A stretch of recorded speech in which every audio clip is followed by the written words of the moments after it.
Ever feel like your emotions are driving a runaway train and you're just a passenger screaming, "Who gave my feelings a driver's license?" Don't worry, we've all been there. Whether it's rage at a driver cutting you off or the sudden urge to sob during a sappy commercial, emotions can hit like a tidal wave. Enter the 90-second rule, a neuroscience-backed trick to help you surf those waves instead of drowning in them. Here's a guide to mastering it. What's the 90-second rule? Neuroscientist Dr. Bolte Taylor discovered that when you feel an intense emotion, the chemical surge in your brain like adrenaline or cortisol lasts about 90 seconds. That's it. After that, if you're still fuming or crying, it's because you're replaying the story in your head, like a bad movie on repeat. Think of it as your brain's way of saying, here's the drama, but you don't have to binge watch it. The trick? Let the emotion wash over you for those 90 seconds without feeding the beast. Here's how to do it. Step 1.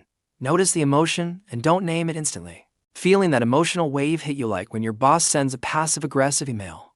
Don't rush to label it as anger or frustration. That can kick off your brain's storytelling mode, turning a simple email into a dramatic saga about getting fired. Try doing this instead. Just observe the physical sensations.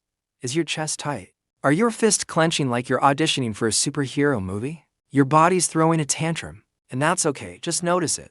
It's like seeing a kid throw a fit over a broken crayon. You don't need to get involved. Pro tip, picture your emotion as a grumpy cat meme. It's intense, it's dramatic, but it's not the boss of you. Step 2. Breathe through the 90 seconds. Now, take a deep breath. Like, really deep. Imagine you're trying to inflate a balloon in one go. Why? Breathing slows your heart rate and tells your brain, chill. We're not being chased by a bear. Count to 90 or just estimate. Nobody's got a stopwatch built in. Let your feelings flow while you concentrate on your breathing. If you've ever tried to hold your breath to avoid a fart in an elevator, you've got the focus for this. Channel that energy. Inhale, exhale, and let the emotional fart pass. Step 3. Don't feed the story monster. Here's where most of us mess up. After those 90 seconds, your brain's like, hey, let's write a novel about why that email means your boss hates you. Resist the urge to spiral. Don't text your group chat, "I'm done with this job," or start Googling how to survive unemployment. That's just pouring gasoline on the emotional fire. Try doing this instead. Distract yourself.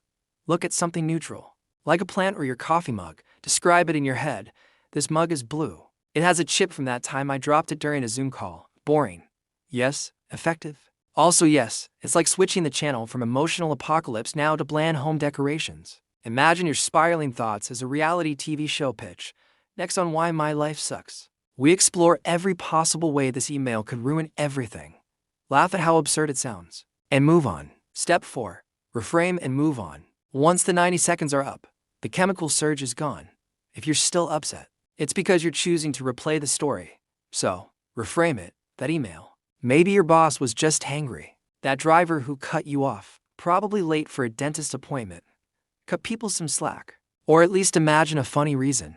Try doing this. Ask yourself, what's a less dramatic way to see this? Then do something else. Reply to a different email, pet your dog, or eat a snack. Life's too short to stay mad when there are tacos to be eaten.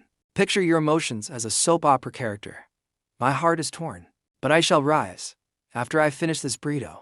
It's hard to take them seriously when they're so extra. Why it works. The 90-second rule is like a cheat code for your brain. Emotions are just chemicals doing a quick lap through your system. By not engaging with the story, you let those chemicals flush out naturally, like a bad Tinder date leaving your life after one awkward coffee. Neuroscience says it takes about 90 seconds for the emotional surge to peak and fade, so you're not fighting your brain, you're working with it. When it's tougher than 90 seconds. Sometimes, emotions are stickier than gum on your shoe.